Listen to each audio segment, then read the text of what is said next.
आज हम लोग पढ़ेंगे साइकोलॉजी का यूनिट 4।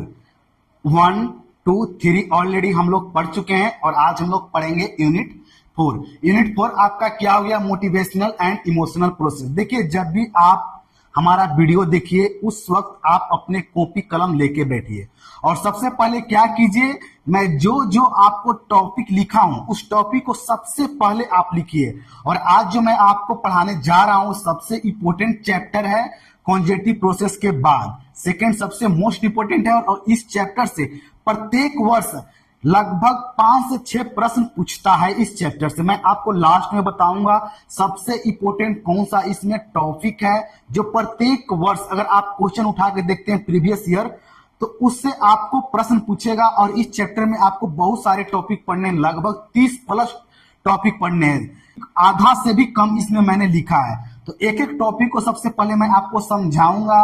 और आप देख रहे हैं रेड से मैंने लिखा है। देखिए, रेड से मैंने जो लिखा है आपको समझने के लिए, आप अगर इस वाक्य को अगर आप इसे याद कर लेते हैं, समझ लेते हैं, जब आप एग्जाम में जाइएगा उस वक्त आप अपने शब्दों से विस्तार से आप किसी भी प्रश्न को आप सोल्व कर सकते। जब आप एग्जाम हॉल में जाइएगा बहुत हेल्पफुल होगा। तो जो मैं आपको पढ़ा रहा हूं ध्यान से पढ़िएगा और एक एक टॉपिक को आप लिखिएगा और लिखने के बाद उसे याद कर लीजिए। जो मैं आपको बोर्ड पे लिखता हूं, जो मैं आपको व्हाट्सएप ग्रुप में जो प्रश्न देता हूं उस प्रश्न को, क्योंकि उससे बाहर प्रश्न नहीं पूछने जा रहा है।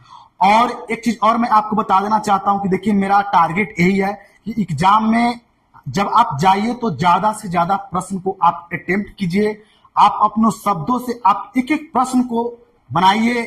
देखिए, पढ़ाना मेरा काम है, पढ़ना आपको काम है। चलिए, आपका हो गया फ्रस्ट्रेशन। देखिए, साइकोलॉजी में आप जो भी टॉपिक पढ़िएगा लगभग 90% प्लस जो आपको टॉपिक मिलेगा उस टॉपिक के बारे में आप जानते हैं। देखिए, जैसे मैं आपका फ्रस्ट्रेशन आप पहली बार नहीं है सब सुन रहे हैं, कई बार सुने होंगे। आप अपने सोसाइटी में कई तरह के लोग इस शब्द का प्रयोग किए होंगे, लेकिन कब करते हैं? देखिए, जब कोई व्यक्ति का जब लक्ष्य जो होता है उस लक्ष्य में जब बाधा आता है, जब उसका बिहेवियर चेंज होता है, उस वक्त हम बोलते हैं फ्रस्ट्रेशन। देखिए, इसका याद करने के सबसे अच्छा आसान है blocking of the behaviour toward the goal. जो आपका लक्ष्य है उसमें बाधा आ जाए, ब्लॉक हो जाए, उस वक्त हम बोलेंगे फ्रस्ट्रेशन। मैं फ्रस्ट्रेट हो चुका हूं बहुत ज्यादा, यानी कि जो मैं काम कर रहा था वो काम मेरा अब बंद हो चुका है, बाधा आ चुका है।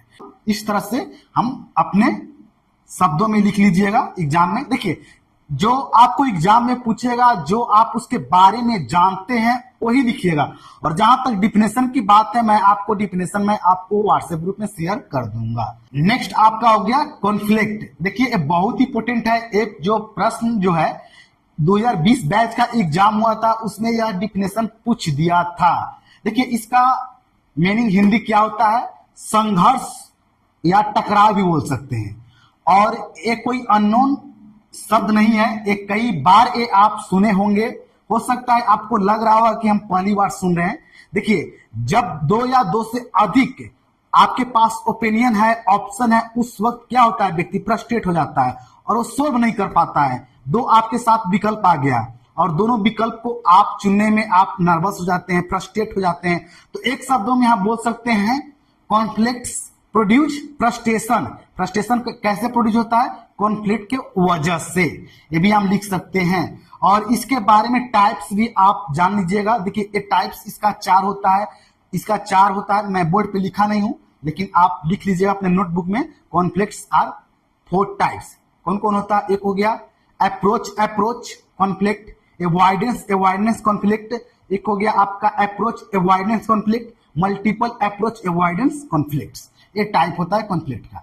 नेक्स्ट आपका टॉपिक हो गया एटीट्यूड। देखिए, एक कोई अननोन टॉपिक नहीं है। ये भी कई बार आप व्हाट्सएप, इंस्टाग्राम, फेसबुक पे एटीट्यूड ये शब्द सुने होंगे, देखे होंगे और आप खुद ये शब्द यूज किए होंगे। तो ये एक कैसा एक बिहेवियर है और एक फीलिंग है इंडिविजुअल का। देखिए, ये फीलिंग और ओपिनियन अबाउट समथिंग और समवन। एटीट्यूड क्या है? एक बिहेवियर है, एक व्यक्ति का एक आइडेंटिफाई करता है। और एटीट्यूड एक निगेटिव और पॉजिटिव बिहेवियर दोनों हो सकता है। देखिए एटीट्यूड का हो सकता है आपको एक डिफिनेशन पूछ दे, बहुत ज्यादा चांस होता है। उसके बाद मोटिवेशन क्या हो गया? एक external force regarding your goal, जो आपका लक्ष्य है, गोल है, उस चीज को पाने के लिए एक एक्सटर्नल फोर्स लगाया जाता है, वही तो मोटिवेशन हो गया। चलिए उसके बाद एक इमोशन। इमोशन क्या है? वो भी एक फीलिंग है। क्या? एक स्ट्रॉन्ग फीलिंग है। स्ट्रॉन्ग फीलिंग कैसा फीलिंग है? सैड, फियर, ये सब क्या हो गया? लव, ये सब फीलिंग है, एक स्ट्रॉन्ग फीलिंग। इमोशन एक इंडिविजुअल का, एक ह्यूमन का एक होना, एक इमोशन बहुत इंपॉर्टेंट है, समझे। उसके बाद आपका हो गया स्टेट एक्सप्रेशन ऑफ इमोशन। क्या क्या हो गया? M S sad, anger, love, hate, fear लिख दिए हैं। उसके बाद नेक्स्ट आपका हो गया थ्योरी ऑफ इमोशन। देखिए जो मैं आपको इमोशन, मोटिवेशन, एटीट्यूड का जब आप डिफिनेशन लिखिएगा तो उसको आपको बहुत बड़ा नहीं लिखना है। जो मैंने आपको बोला वो लिख दीजिए, और जो साइंटिस्ट के द्वारा डिफिनेशन दिया गया हो, और हो सके तो आप एग्जाम्पल दे दीजिए और बेहतर होगा। इस तरह से आप अपने तरीके से उत्तर देने का प्रयास कीजिए, क्योंकि आप जब एग्जाम हॉल में जाइएगा तो उस वक्त आप अपने शब्दों में लिखिए, जो आप जानते हैं वही चीज लिखिए। ऐसा नहीं कि मैं कुछ अलग बुक से लिखूं या कहीं और से अलग लाऊं, नहीं, जो आप जानते हैं उसी चीज को लिखिए। और डिफिनेशन आप याद कर लीजिए जो साइंटिस्ट के द्वारा दिया गया, बस इतना आप लिख दीजिए, नंबर अच्छा आ जाएगा। देखिए, और जैसे थ्योरी ऑफ इमोशन है तो इसको आपको लंबा आंसर देना होगा। जो थ्योरी दिया गया साइंटिस्ट के द्वारा उसके बारे में आपको लिखना होगा। देखिए थ्योरी ऑफ इमोशन दो तरह का होता है, एक जेम्स लैंग थ्योरी हो गया, एक कैनन बार्ड थ्योरी हो गया। तो James Lange theory, Cannon Bard theory. James Lange theory के एक एग्जांपल मैं आपको दे रहा हूं, उससे आप समझ जाइएगा। देखिए एक कुत्ता है, उस कुत्ता को जब एक छोटा सा बच्चा देखता है तो उसके अंदर क्या होता है? सबसे पहले उसके अंदर एक डर पैदा होता है। डर होने के वजह से उसके अंदर एक फिजिकल चेंज होता है। देखते ही कुत्ता को डर होता है, डर होने के बाद वो दौड़ना स्टार्ट कर देता है। यानी कि सबसे पहले आपको क्या होगा? इमोशनल, उसके बाद फिजिकल चेंज हो जाएगा। नेक्स्ट आपका हो गया what are the physiological change in emotion. Physiological change in emotion, सबसे पहले देखेंगे स्टेज ऑफ इमोशन क्या क्या आपका हो गया? Sad, anger, love, hate, fear. देखिए फिजियोलॉजिकल चेंज होता है अकॉर्डिंग टू इमोशन। अगर कोई व्यक्ति अगर ज्यादा गुस्सा है, उस वक्त उसको अगर आप चेहरा देखिएगा, बोलने का लैंग्वेज देखिएगा, अलग तरह का होगा। अगर कोई व्यक्ति अगर उसका इमोशन लव का होगा, उस वक्त उसका अलग फीलिंग होगा। तो अकॉर्डिंग टू इमोशन उसका जो फीलिंग होता है, बिहेवियर होता है, चेंज होता है। उसी के बारे में हम लोग को लिखना है। अगर कोई व्यक्ति ज्यादा गुस्सा है, उदास है, उस वक्त उसका जो बोलने का लैंग्वेज होगा बहुत ज्यादा अलग होगा। और साथ में एक्सटर्नल के साथ साथ इंटरनल, ब्लड प्रेशर हो गया, जैसे में डाइजेशन सिस्टम हो गया, एक्टिविटी हो गया, उसमें भी परिवर्तन होता है। According to emotion physiological change होता है। नेक्स्ट आपका आ गया स्ट्रेस। देखिए स्ट्रेस, तनाव। तनाव के बारे में आप जो चीज जानते हैं वही चीज आप लिखिए, ज्यादा सोचने की आवश्यकता नहीं है। जो आप जानते हैं वही लिखिए, और ऐसा नहीं है कि आप स्ट्रेस के बारे में नहीं जानते हैं। देखिए डरिए मत, जो मैं लिखूंगा, जो मैं बोलूंगा वो गलत होगा, नहीं, आप जो बोलिएगा वो लिखिएगा वो बिल्कुल सही है, क्योंकि इसके बारे में आपको जानकारी है। लेकिन एक चीज होता है अंदर से डर।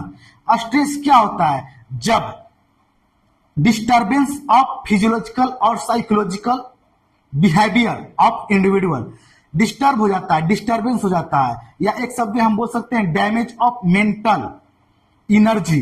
जो आपका मेंटल एक एनर्जी है उसमें जब परिवर्तन होगा, चेंजिंग होगा, डैमेज हो जाएगा या डिस्टर्बेंस हो जाएगा, जो आपका फिजियोलॉजिकल और साइकोलॉजिकल जो एक्टिविटी है उसी को तो हम स्ट्रेस बोलते हैं। क्रिएटिविटी एक क्या है? क्रिएटिविटी एक शब्द है जो क्रिएट से बना है। क्रिएट मतलब क्या हो गया? न्यू प्रोडक्ट, नया चीज बनना, उसी को बोलते हैं क्रिएटिविटी। तो जो अगर एक प्रश्न पूछ देता है तो यही चीज आप एग्जाम में आप लिख दीजिएगा, कोई नया चीज नहीं लिखना है, समझे। उसके बाद आपका नेक्स्ट आ गया अब्राहम मास्लो। देखिए अब्राहम मास्लो एक साइंटिस्ट थे, उन्होंने थ्योरी दिया था, किस पे दिया था? मोटिवेशन पे दिया था। क्लासिफाई कर दिए थे मोटिवेशन को कितने भाग में? 5। और वो 5 जो है एक इंडिविजुअल को नीड आवश्यकता होता है, उसके आधार पर उन्होंने किया था। सबसे पहला उसका हो गया बायोलॉजिकल मोटिवेशन। बायोलॉजिकल मोटिवेशन मैंने आप लोग को बताया था, हंगर, रेस्ट, स्लीप, रेस्पिरेशन, तो ये सब बायोलॉजिकल मोटिवेशन हो गया। उसके बाद स्टीम हो गया, लव हो गया, सेफ्टी हो गया, सेफ्टी नीड, एक व्यक्ति को सेफ्टी भी बहुत ज्यादा इंपॉर्टेंट है। उसके बाद फिजियोलॉजिकल नीड, तो ये सब उन्होंने दिया था, 5 नीड दिया था, क्लासिफाई किए थे मोटिवेशन की। नेक्स्ट आपका हो गया मोटिवेशन साइकिल। देखिए मोटिवेशन साइकिल क्या है, जो आपका गोल होता है उसको पाने के लिए किस तरह के प्रोसेस होता है, जो इंटरनल और एक्सटर्नल फैक्टर उसे इन्फ्लुएंस करता है और स्टिमुलेट करता है इंटरेस्ट। कैसे, देखिए सबसे पहले आपको नीड होना चाहिए, नीड, उसके बाद ड्राइव, इंसेंटिव और गोल। इंसेंटिव क्या होता है, इनकरेज करता है, जो आपका नीड है उसको पाने के लिए इनकरेज करता है। तो इस तरह से ड्राइव हो गया, हंगर हो गया, तो ये आपका हो गया साइकिल हो गया, जो सर्कुलर होता है मोटिवेशन साइकिल का। देखिए इसमें जो भी आपको टॉपिक है वो सबसे इंपॉर्टेंट, जो मैं टिक लगाया हूं सबसे इंपॉर्टेंट आपका हो गया, और इनमें से आपको 3 से 4 प्रश्न आपको जरूर पूछेगा इतना में से। लेकिन ये जो 3 है, 1 2 3 4 है, 4 में से आपको 2 से 3 जरूर पूछेगा। और जो भी मैं बोर्ड पे टॉपिक लिखा हूं इसे आप याद कर लीजिएगा। इस वीडियो को आप बार बार देखिए। देखिए मैं एक एक टॉपिक को मैं छोटा शब्दों में बोला हूं, और इसे आप जब एग्जाम में जाइए अपने शब्दों में लिखिए, एग्जाम्पल के साथ लिखिए, बेहतर होगा और अच्छा नंबर मिलेगा। एग्जाम्पल के साथ लिखिए, जरूर लिखिए, ताकि जो आपका आंसर हो वो लंबा हो और जो प्रश्न पूछेगा उसको आप आसानी से उत्तर दे सके, और जो आप जानते हैं वही उत्तर दीजिए, कोई नया देने की कोई आवश्यकता नहीं है।